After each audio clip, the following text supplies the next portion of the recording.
Building with a controller can take time to get used to, just as much as anything that you have to practice in Fortnite.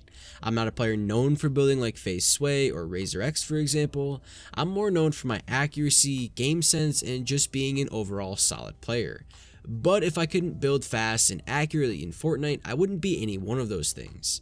Building in Fortnite has evolved over time, and the more time goes by, the faster players get with their editing and build speeds. This video today is geared towards increasing the building speed of controller players, and hopefully by the end of the video, you guys will be able to build just as fast as mouse and keyboard players. This isn't going to be the typical video that talks about building in creative and playing on Builder Pro, because you guys know these things already. Instead, I'm going to be giving you guys tips that helped me learn how to build faster in Fortnite and some things I did along the way. Before we get started, comment down below and let me know what controller you guys use. Do you guys use an Xbox controller or a PS4 controller? Anyway guys, let's get right into the video. It's important to start off the video talking about how you guys actually hold the controller.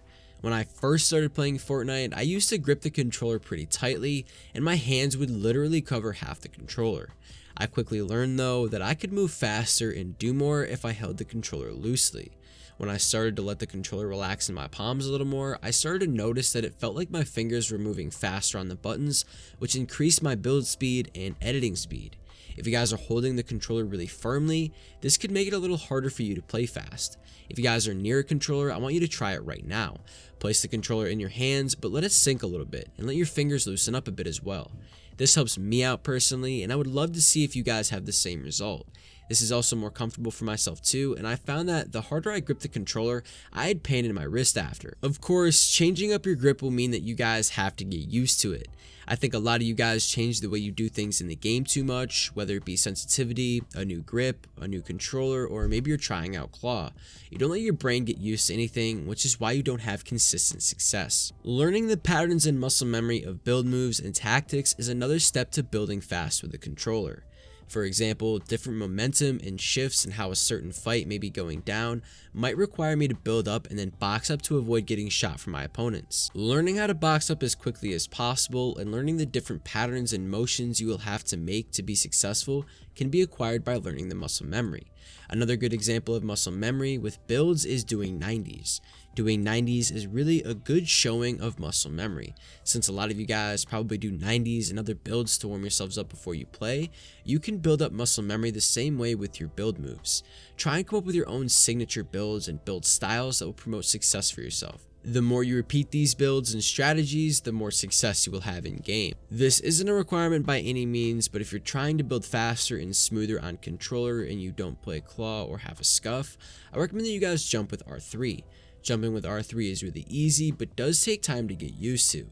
This allows for you to keep your builds moving and flowing consistently, allowing for smoothness, and it limits your errors as well. Free building in creative and playground mode will only increase your building and editing speed. That's why it's important that you guys take the time out of your play sessions and days to get into these game modes and just start building and editing. It's important for me to state the fact that practicing as much as possible won't help you guys if you aren't practicing the right way. This is why you guys need to start learning the correct motions and patterns for edits, as well as different building moves and tactics that you guys want to master. You don't want to rush through everything and ignore the mistakes you make. In order to be a fast builder, you need to start with building accurately, meaning no missed walls, no missed edits, and no misplaced builds either. Another thing you guys can practice in creative and playground modes is awkward edits. Awkward edits is essentially being at an angle that makes it difficult to complete edits in a fast way. These edits usually require a little more focus, and by practicing these, you'll also increase your speed as well. Try not to change your build sensitivities too much either. This can mess with your muscle memory, and you'll have to relearn some things at a faster or slower speed. I like my sensitivity to be set at a certain speed, and I don't change it very much. Try and find that sensitivity for yourself personally and stick with it. I hope this video helped you guys out, and if it did, drop a comment down below and tell me about it, as well as dropping a like and subscribing if you guys are new for more Fortnite tips and tricks videos just like these. Use my code YTVirbus in the item shop, and once again guys, if you guys want to join my Discord, the link will be down in the description below. We almost have about 700 members total, which is pretty awesome. We're going to try and get it popping again. We're going to get some more customs going on and all that stuff. It's going to be pretty cool, so definitely join my Discord. Anyway guys, I'll see you next video. Peace out.